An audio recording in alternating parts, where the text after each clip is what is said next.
start at 6.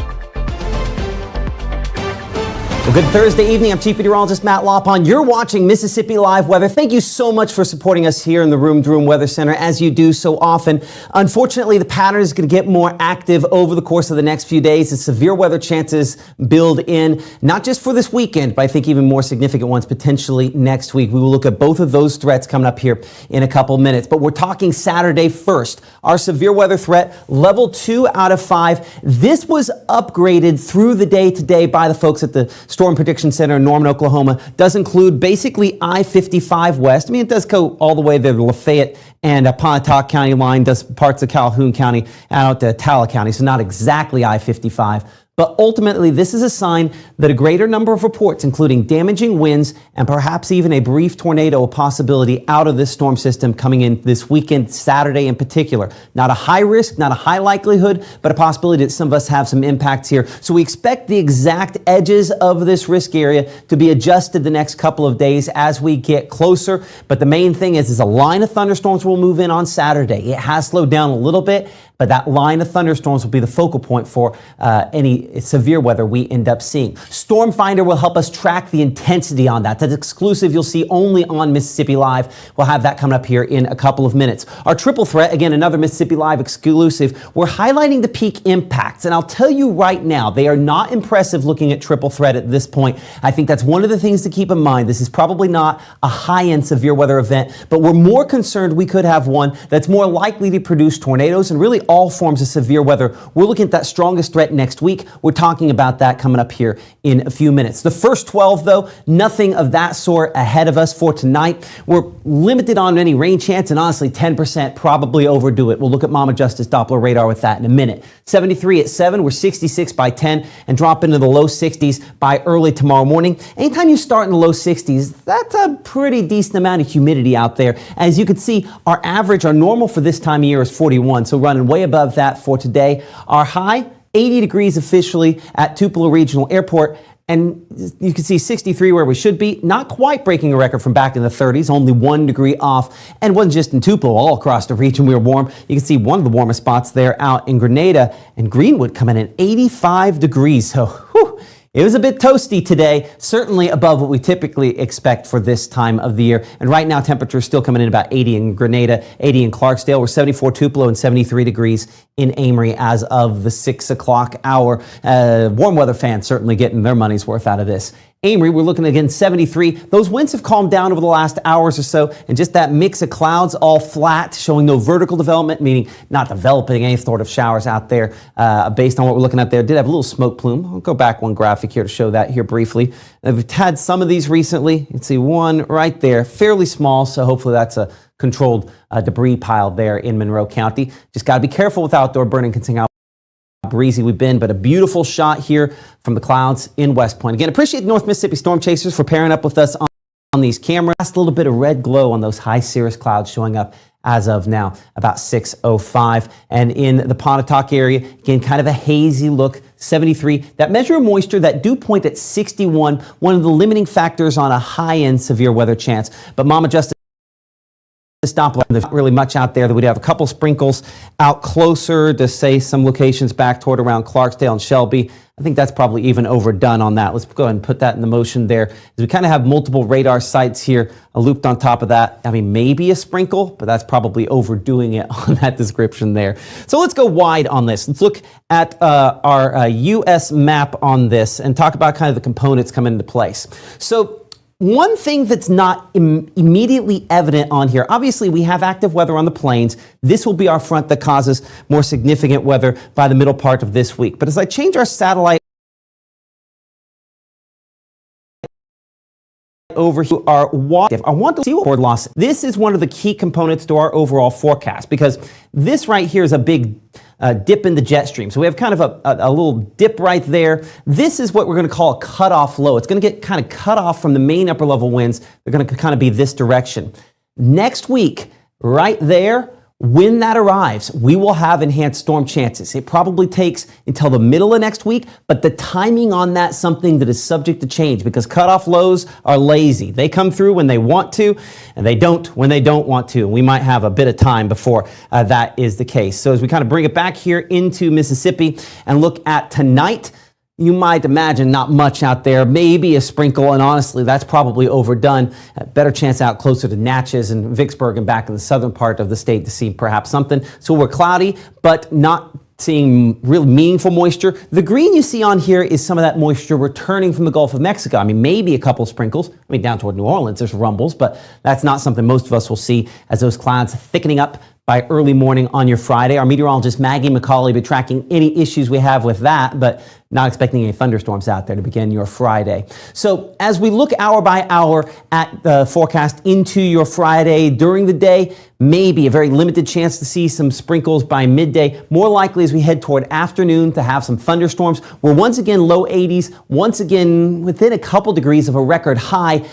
And we're hopeful that those isolated thunderstorms avoid our Mississippi Live Game of the Week presented by Casey Lott, which have that in Houston. We'll look at that forecast coming up here in a couple minutes, but we're 76, as you can see, at 6 p.m. and 69 by 9. I think late tomorrow night, a front gets closer to us that by Saturday is going to be much more effective in producing a lot of rainfall. We'll look at rainfall totals with this system. We'll also track with our exclusive Storm Finder and Triple Threat where the peak impacts and likelihood to see some of these thunderstorms are all going to come into play as Mississippi Live Weather continues here from the Room to Room Weather Center in 60 seconds.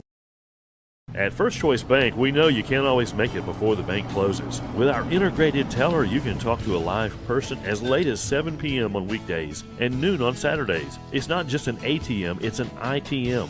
First Choice Bank, your choice for banking. As a bankruptcy firm, Mitchell, Cunningham, and Bowling realizes many people are worried about their finances. We're here to guide you through the next steps to restart your life with easy video appointments. New clients don't have to leave home to get information about becoming debt-free.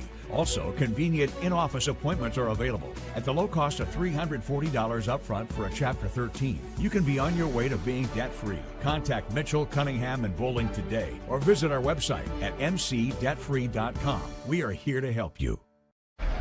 Hate is loud, but love is the majority.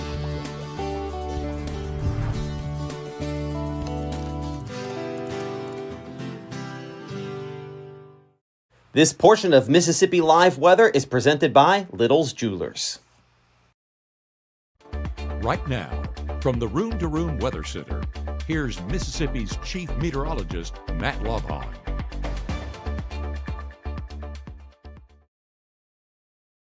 You're watching Mississippi Live Weather here at 6. I'm Chief Meteorologist Matt Lopon. We're looking live out of our camera in Starkville there with a mix of clouds, but all mainly high and thin clouds at this time. Look at that little cross between where some jets flew with those contrails a little earlier on this evening.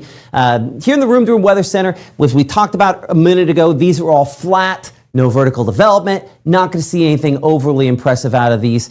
So just honestly, the most impressive thing was the sunset we had a minute ago. Send in those pictures if you can using the Mississippi Live Weather app. We're so excited for all of you that, of course, have supported us and downloaded those. This could be the most likely impact we're going to see out of this system. And it's heavy rainfall. So you can see in the Saturday here, widespread rainfall likely, and some of that continuing the Sunday. This could be, in some cases, pretty hefty. We're talking amounts in excess of 3 inches. We show there Grenada and Kosciuszko. Listen, the exact locations, that's going to change depending on exactly where the heaviest part of this line moves in. But as you can see, widespread amounts that are significant, and even some spots just slightly south of us that could be even more significant. Those purples there, yeah, that's definitely into yuck territory. So we're hoping that's not the case, but certainly heavy rainfall is probably the most likely severe weather threat we're going to have out of this. That's why it's the greatest confidence to see perhaps some rainfall amounts exceeding 3 inches. As you saw a moment ago, perhaps a bit more than that even. Hail, not particularly likely, nowhere near like what we had with our last system to come through. I think it's the wind gusts that we're most likely to see. A brief spin-up tornado, though, not impossible. So the wind gust potential as that line moves in, something we'll look at with our strike model. Again, something you'll see only here on Mississippi Live Weather here in a minute. So Saturday, here's our severe weather risk. It does include Oxford, Grenada, Kosciuszko, and locations back to the west for that level 2 risk. But even if you're in the green here, this just comes down to the number of reports. So still could have some damaging weather even all the way to the Mississippi-Alabama state line. It's just more likely slightly back to the west. And I say the greatest likelihood, honestly, for something more significant, especially hail-wise, back there into Texas. Here's our severe weather risk, though, for your Friday. As you'll note here, all the west of us, there's the eastern edge and no locations in Mississippi included. I think even the green there, we're talking pre-dawn early Saturday morning before that is the case. Again, don't forget, by the way, that we have the time change this weekend where you spring forward an hour on that. So just one of those things to keep in mind. I was looking at that on my model a minute ago. I'm like, wait, why is that wrong? It's because of that.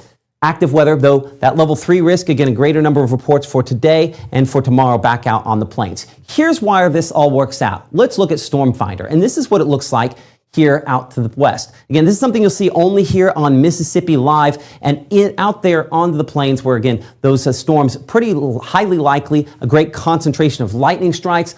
Everything we're looking at, good likelihood to see severe weather. That's what that looks like. So we've kind of calibrated what this looks like for a moment. As you'll note here, as we go into early Saturday morning, again, calibrating that where those storms are strongest, certainly back out there onto the Arkansas and in the Mississippi Delta, where those storms are increasing in number.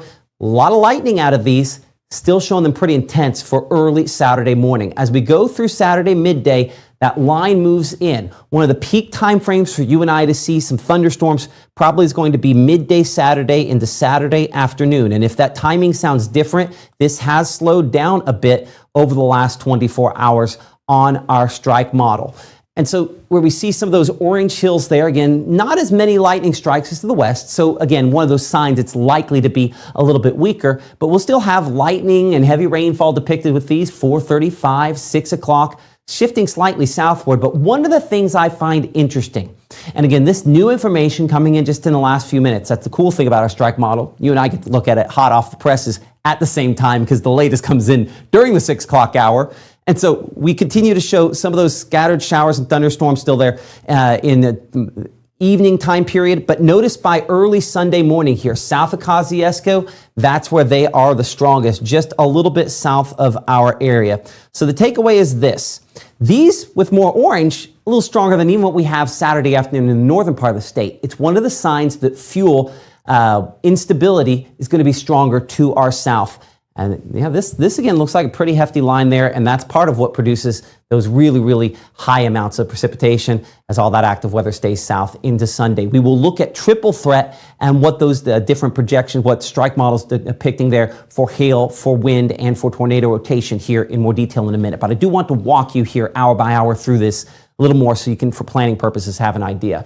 So again, lots of southerly winds, moisture out of the Gulf of Mexico. That is that slightly more unstable air moving in. But overnight tonight, no issues there as far as any sort of active or severe weather is concerned. So by early Friday morning, we're 61 Boonville, Red Bay, Iuka, Tupelo for low temperatures. Obviously not low at all, considering that's 20 degrees above where we typically should be for this date in March. So we are way above our 30-year average for all locations. Again, going through your Friday, your school bus forecast. We're 61 at pickup there. And by the time we drop the kids off as the bus comes back in the afternoon, we could have a couple isolated thunderstorms. 30% might be overdoing that just a little bit. We'll show you why here in a second.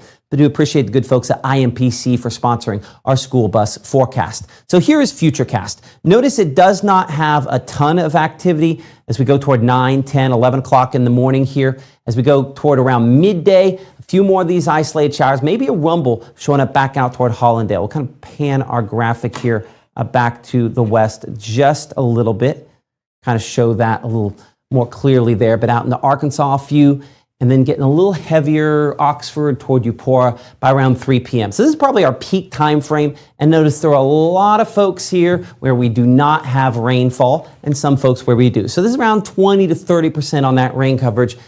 And it could have an impact on perhaps the SEC baseball forecast for Ole Miss and Mississippi State Again, we'll talk more about that coming up here in a couple minutes, but some rainfall there, not an impossibility for some of those games. Diminishing into the evening because first pitch of those games after the 6 o'clock hour. So highs on your Friday, 83 in Eupora, 81 degrees Starkville, Columbus, 81 in Amory, and 79 for Red Bay, Hamilton, 83 for Kosciuszko, and 84 in Greenwood. Our high school game of the week presented by Casey Lott. A Friday first pitch there, we're looking at 74, and notice we do have that limited chance for a couple of isolated showers still around. They should be diminishing into the evening. I think some will linger into the evening, and fingers crossed it's not over top of our location there. 71 by the fourth inning. I'll have a jacket that repels water just in case by the end of that game. We're hopeful, though, that all the showers have kind of collapsed by that point in time. On Friday, where will those be? I think the more significant weather is going to be back out here into Arkansas, as we talked about, back out well to the west of us, closer to our front. This front provides a lift for thunderstorms, and we'll move in as we go into Saturday.